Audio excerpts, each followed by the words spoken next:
Meus caros, muito boa tarde a todos. Cumprimento todos os senhores conselheiros, a mesa, todos os deputados, a Assembleia da República, os nossos deputados europeus, os autarcas presentes, todas as estruturas do partido, distritais, locais. Pedi hoje, e gostava de agradecer especialmente ao Distrito de Beja e ao seu Presidente, ao Mário Cavaco, por nos ter recebido aqui em Beja. Peço uma salva de palmas também para a nossa secretária.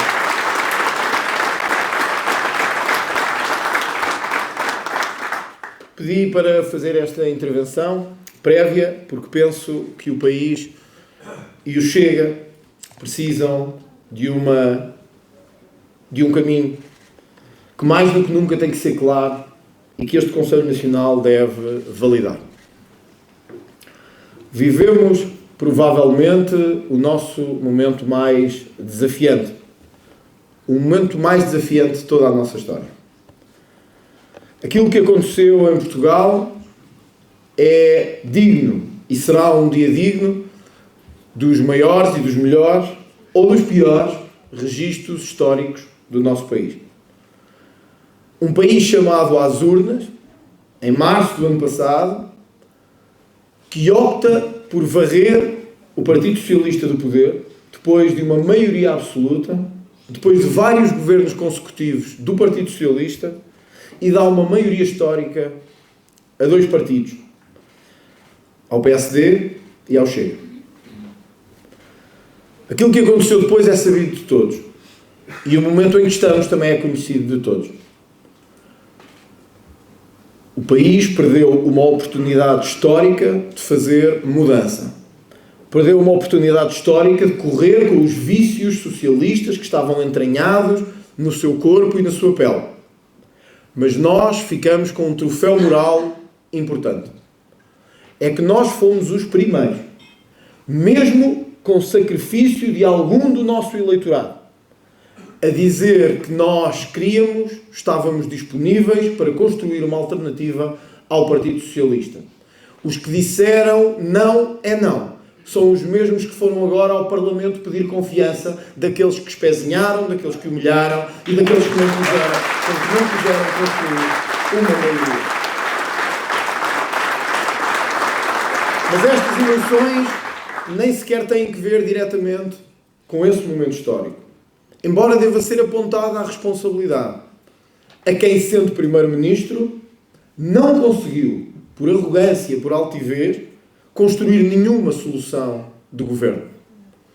O país não pode, por isso, ficar parado entre a ameaça permanente do regresso do socialismo e um PSD que provavelmente está a caminhar a passos largos para o seu final e quer levar o país todo consigo.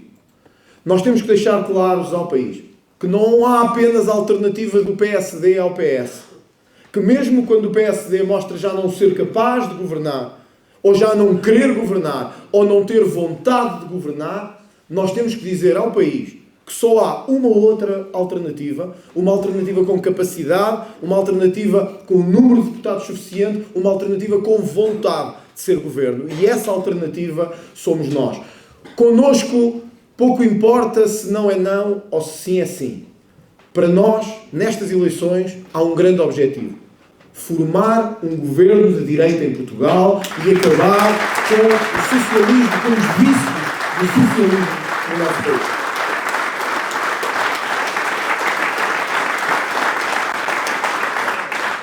Porém, não devemos deixar de dizer o óbvio.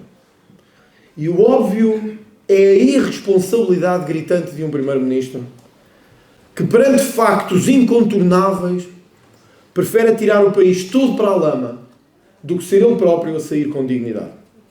Perante factos que são incontestáveis e incontornáveis, prefere atirar tudo para a confusão, como se pudesse plebiscitar a sua honra e a sua integridade com o único objetivo de se proteger. A atitude de Montenegro não está a ser muito diferente de muitos ditadores sul-americanos que conhecemos, que perante problemas ou de justiça ou de integridade atiram o país para a lama e para a confusão para fazer uma espécie de plebiscito nacional da sua integridade. Pois os portugueses não querem plebiscitos à integridade. Os portugueses queriam que governasse e, se possível, que tivéssemos um primeiro-ministro com integridade e com ética, que já vimos que não temos e não tivemos nos últimos meses em Portugal. É isso que pedem, é isso que queremos, é isso que nós lhes vamos dar.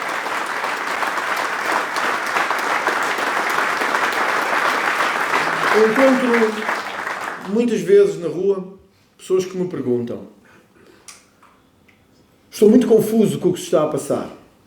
Estou muito confusa com a situação em que ficamos. Não pode um primeiro-ministro ter património? Não pode um primeiro-ministro ter trabalhado? Não pode um primeiro-ministro ter vida para além da política? Não só pode, como deve. E nunca houve um único dirigente do Chega que dissesse: não, nós queremos é políticos de carreira, que façam toda a carreira da política. Não. Mas uma coisa é fazer carreira da política. E eu acho que o Luís Montenegro nem sequer tem assim um grande cartão de visita fora da política, pois toda a vida dele parece ser em torno da sua vida política. Mas um político pode ter vida e deve ter vida. Tem é que estar disposto a mais escrutínio do que todos os outros. Porque nós temos os mesmos direitos que todos os outros cidadãos. Mas por causa do voto e da confiança, temos um dever maior de explicar o que se passa. E portanto não. O primeiro-ministro não pode chegar e comprar 2 casas a pronto de 800 ou 900 mil euros se o seu património não bater certo com isso. Porque levanta a suspeita forte de que lhe entrou dinheiro que não devia ter entrado quando exercia funções. Não, o primeiro-ministro pode ter vida.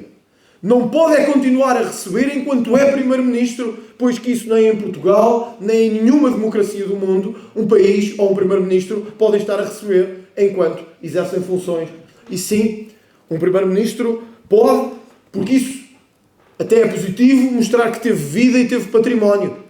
O que não pode é, para escapar ao controle das contas, distribuir o seu dinheiro por várias contas abaixo do limite legal, como José Sócrates fez e outros fizeram, porque isso não é ser Montenegro. Isso é ser José Sócrates. E nós já tivemos um, não precisamos de mais nenhum na democracia portuguesa.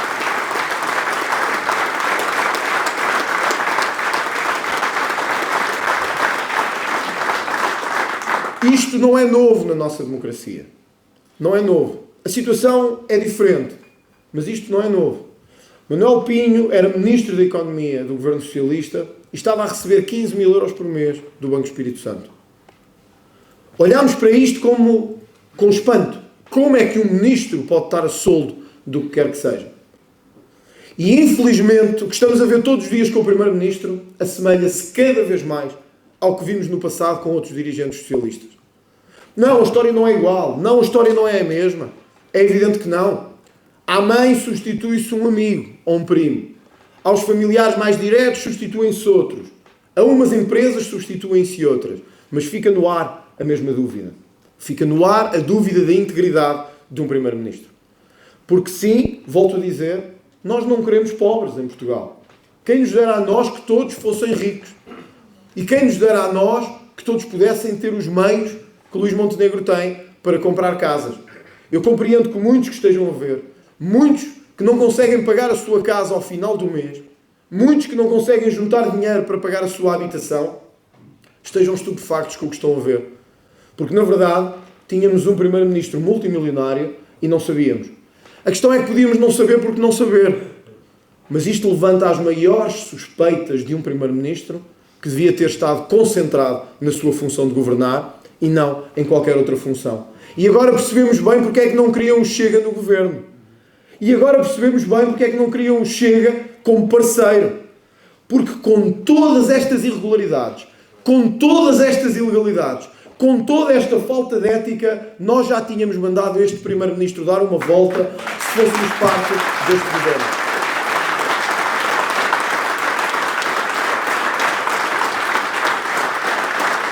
Na verdade, o não é não tinha nada a ver com ideologia, nem sequer com pensamento político. Tinha a ver com não quererem escrutínio àquilo que iam fazer. Temos um ministro, o Ministro da Coesão, que fez ajustes diretos no dinheiro da Câmara com o seu próprio sócio de negócios. As pessoas dizem, mas não podem trabalhar? Podem! Não podem usar o dinheiro público para distribuí-lo entre os amigos. Não podem usar o dinheiro de todos para fazer os mesmos negócios que faziam quando eram empresários ou quando tinham a sua vida privada. Podem e devem trabalhar. Não podem aprovar leis que depois vão valorizar os seus terrenos e que os vão vender ao dobro, ao triplo ou ao quádruplo do preço. Podem trabalhar, mas só podem trabalhar se forem sérios, porque este país está farto de bandidos em todos os séculos, em todas as décadas e em todo o momento que vivemos em democracia e fora dela.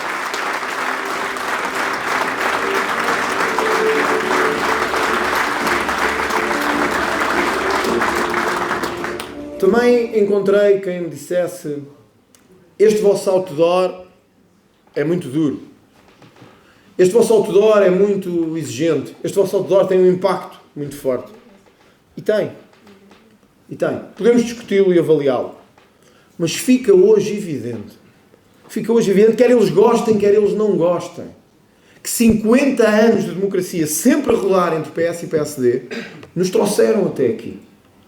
Que 50 anos a rodar entre PS e PSD substituíram-se os nomes, mudaram-se as perucas, mudaram-se as cadeiras, mas o circuito foi o mesmo.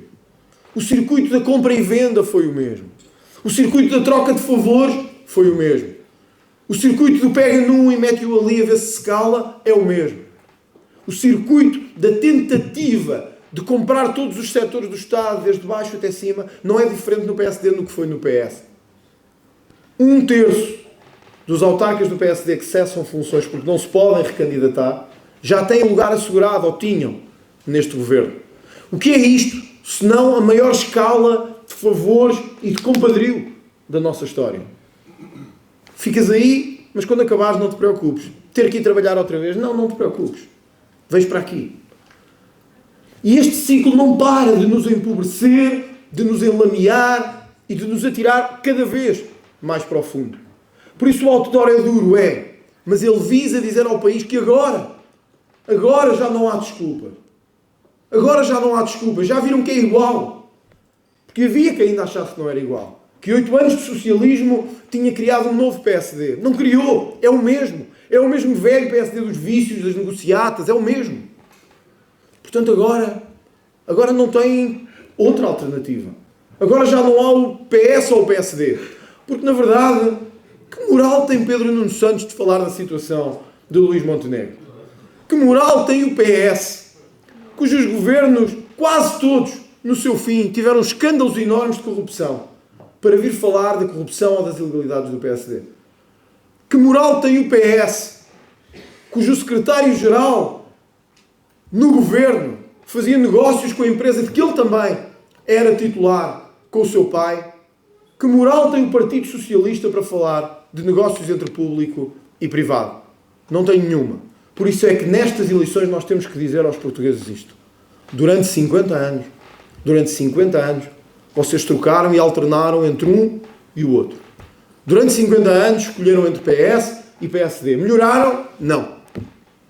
Nunca. Piorámos sempre. Ficámos mais corruptos, mais enlameados, somos cada vez mais atrasados em relação à Europa. O nosso PIB é ultrapassado por países do leste, como a Roménia e outros. Por isso, a pergunta é esta. Desconfiam do André Ventura? Têm dúvidas? Será que vai ser exigente demais? Será que vai ser autoritário? Será que vai mexer o país demasiado nas suas fundações? O que é que têm a perder? Nós pedimos uma oportunidade. Uma. Depois nos julgarão como julgaram os outros durante 50 anos. Mas nós pedimos uma para fazer esta limpeza. Nós prometemos fazer esta limpeza. E nunca a pudemos fazer. Crescemos muito, é verdade. Mas ainda não nos deram a oportunidade de tomar as decisões de transformação do país. Na economia, na saúde, no combate à corrupção e a este conluio. No fazer-se justiça e garantir que não vamos ter a bandalheira que temos tido. No combate e no controle à imigração. Deem-nos uma oportunidade. Uma! É quase como dizia o brasileiro Tiririca. Isto pior que está não fica. Pior que está não fica. Pior que está não fica. É impossível. Hoje a imprensa internacional olha para Portugal e isto parece uma espécie aqui de Colômbia da Europa. Ou de Venezuela aqui encostada. Por isso, ouçam. Há dúvidas? Há Há quem ache que eu vou fazer demais. Há quem tenha dúvidas do meu espírito genuinamente democrata. Mas vamos dizer às pessoas que não perdem nem perderão, pelo contrário, ganharão uma oportunidade histórica em fazermos esta transformação. Vamos dizer-lhes distrito a distrito, deem-nos uma oportunidade de fazer esta mudança. E num ano vão ver resultados. Em 3 anos vão ver super resultados. E em 4 vão ver um país completamente diferente daquele que têm. Em 4 anos vão ver um país completamente diferente daquele que têm.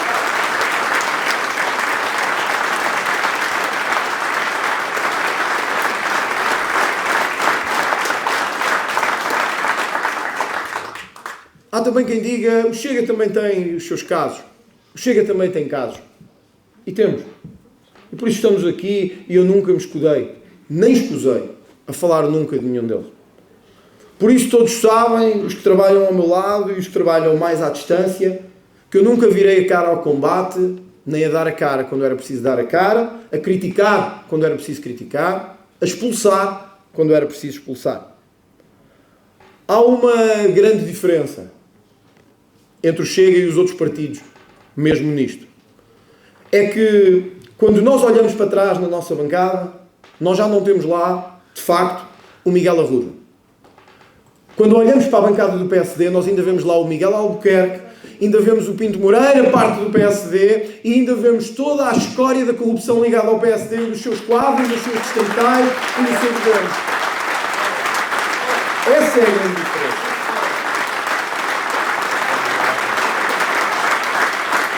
É que o Miguel Arruda saiu por vontade dele e por decisão minha.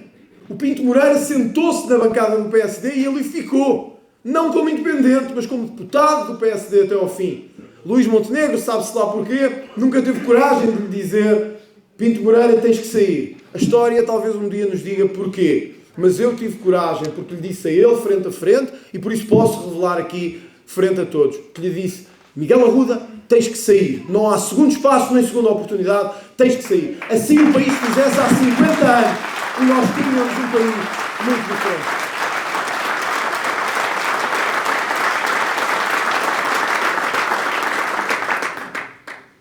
E nem sequer foi só os casos e a falta de integridade de Montenegro que nos trazem aqui.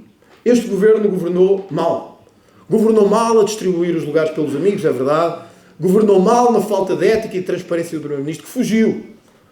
Nós lembramos-nos daquelas entrevistas tipo chá com Maria João Avilés, do Primeiro-Ministro a dar um passeio na entrevista durante 30 minutos, quando tudo era fácil. Quando era fácil apontar o dedo ao Chega e aos problemas dos outros partidos. Quando começou a apertar, o Primeiro-Ministro fugiu. E já não havia entrevistas, nem conversa, nem resposta aos jornalistas.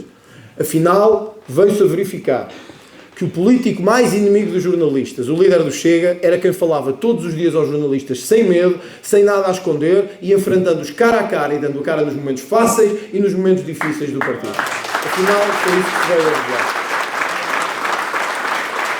Mas o governo governou mal também na própria governação de fundo. Nós não nos esquecemos do que tem acontecido na saúde e a incompetência profunda que temos visto. Os outros queriam impedir as urgências de estarem abertas. Estes criaram o telefonema para as urgências. Mas, na verdade, o problema manteve-se. Os portugueses continuam à espera. Horas, às vezes meses, às vezes anos. Por atos que noutros países da Europa aconteciam em poucos dias. Os portugueses continuam a pagar impostos elevadíssimos para esperar por cirurgias, algumas delas gravíssimas. E continuamos a ter todos os meses ou todos os semestres a notícia de pessoas que morrem à porta dos hospitais por não ter tido esse atendimento. Isto não é governar bem, Sr. Primeiro-Ministro. Isto não é gerir bem a saúde. E repare que nem foi uma questão ideológica. Repare que nem foi a questão de pôr mais privado, menos público, etc. Foi mesmo gerir mal o problema da saúde.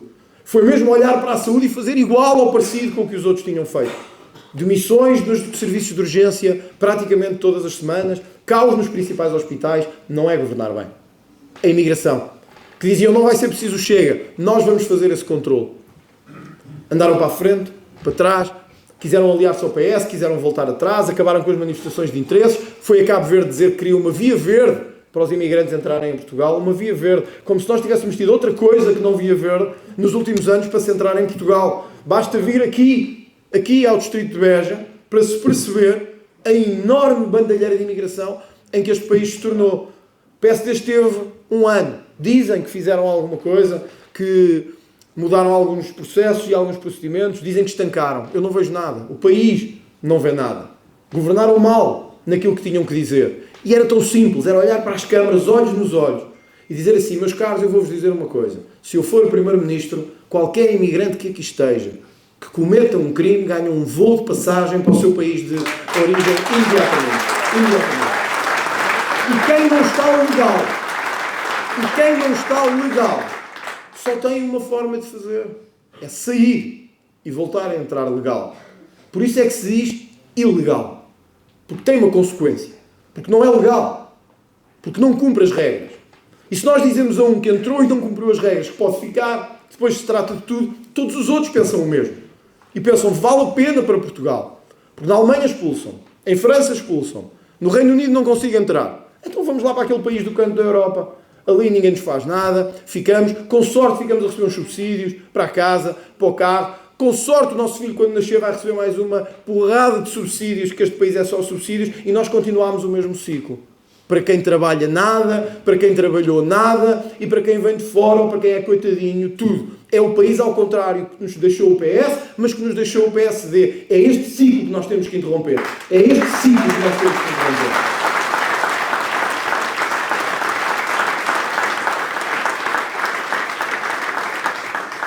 E governou mal quando tinha que se pôr ao lado das forças de segurança ou não.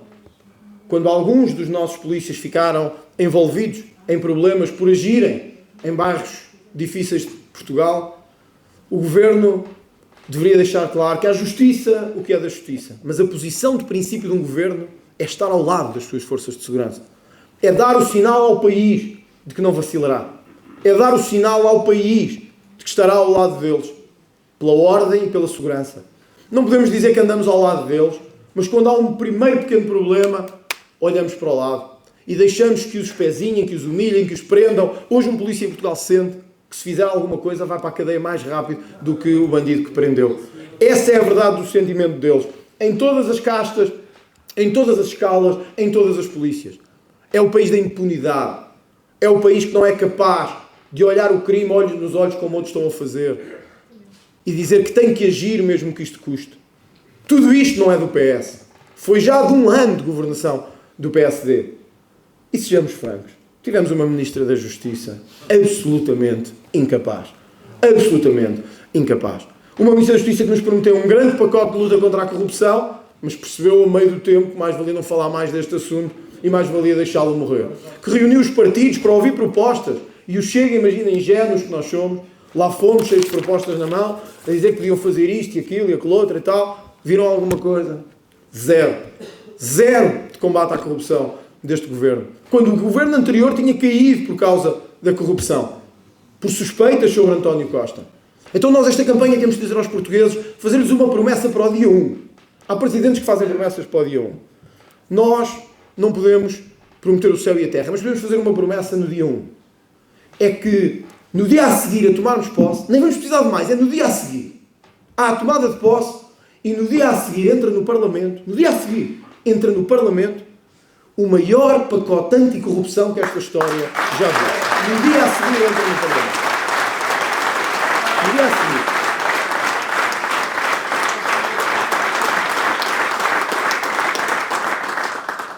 No dia a seguir damos entrada com o maior pacote anticorrupção da história.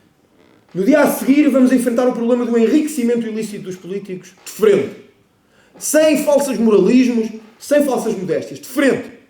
Os políticos devem ser dignos na sua profissão, no seu trabalho? Devem. Os políticos devem ter dignidade na sua vida? Devem.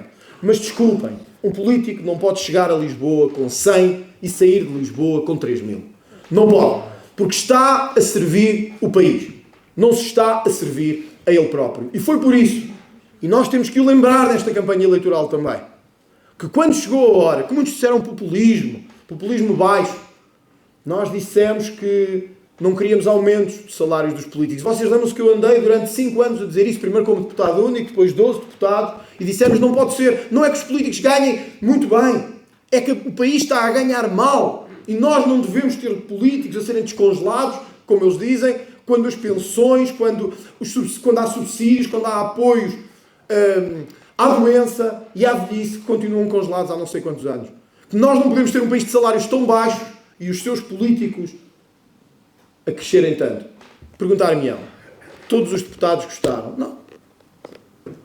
Todos os deputados gostam? Não. E não só os deputados, os autarcas, os deputados regionais? Não. Mas os líderes não estão para agradar nem aos deputados, nem aos autarcas, nem aos líderes. Estão para dizer ao país o que deve ser. Estão para dizer a Portugal o que deve ser.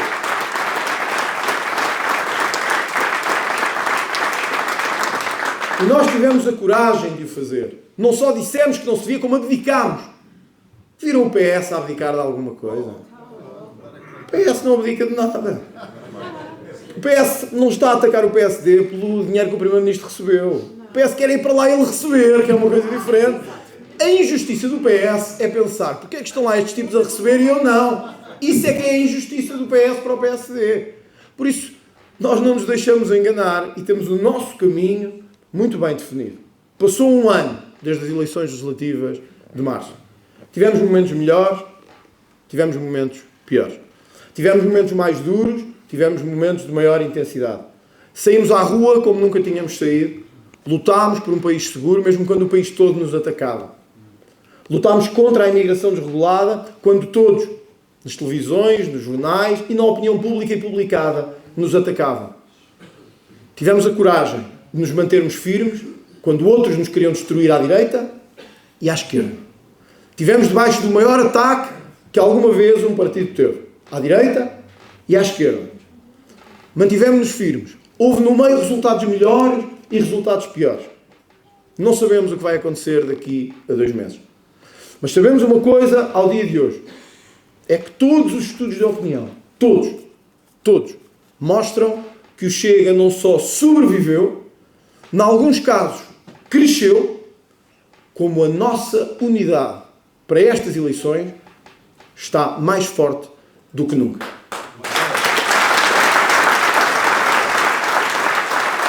E por isso, não fizemos coligações, chamámos o Presidente da República à sua responsabilidade, não tivemos medo dos poderes instalados. Quando outros nos diziam em público e fora de público, não vais por aí, é perigoso, eles vão dar cabo de vocês.